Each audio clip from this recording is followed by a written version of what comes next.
Unless you've been living under a rock or spending all of your time playing video games, you probably already know that the FCC is currently closed, along with most of the rest of the federal government. But in a last-minute push just before the shutdown, the FCC was very busy doing its part to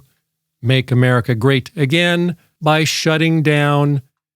cheap Chinese radio labs. In a stunning move that is not fooling anyone, the FCC announced that it has begun its second wave of taking down bad electronics and radio testing labs, bringing the total number of closed or about to be closed labs controlled by China to 15, raising concerns in the radio dork world that the prices of Bofang radios could skyrocket to as high as $23 or $24 a piece. In other FCC news, the FCC has accidentally leaked Apple's top-secret plans to take over the world by making even more expensive products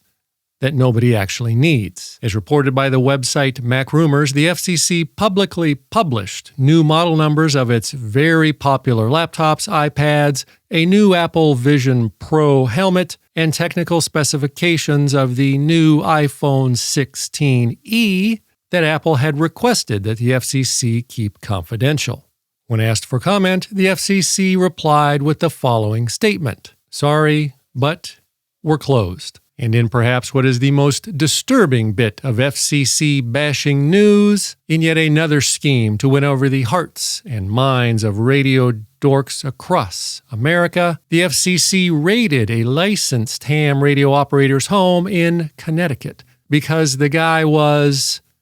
talking to himself on his ham radio. The FCC used very expensive direction-finding equipment to track down the offender at his home while he was committing his crimes, where the FCC then proceeded to knock on his door to request a equipment inspection, which the suspect refused, as every American has the right to do anytime the government demands entry to your home, in the absence of a warrant. In retaliation, the FCC sent him a mean letter which alleges that the defendant was engaging in one-way conversations on his ham radio by pretending to speak with another person that not only does not exist, but was not talking back. And to add insult to injury, the mean letter reminded the defendant that even though it was his constitutional right to deny the FCC agents access to his residence, the FCC rules that he agreed to follow when he bought his ham radio license state that a licensed ham radio operator must make their equipment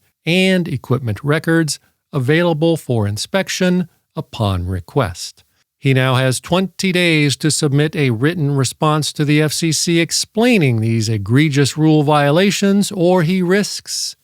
getting another mean letter. And that is all of the Radio Dork news for this week. Join me again next week when I may, or may not, do this again.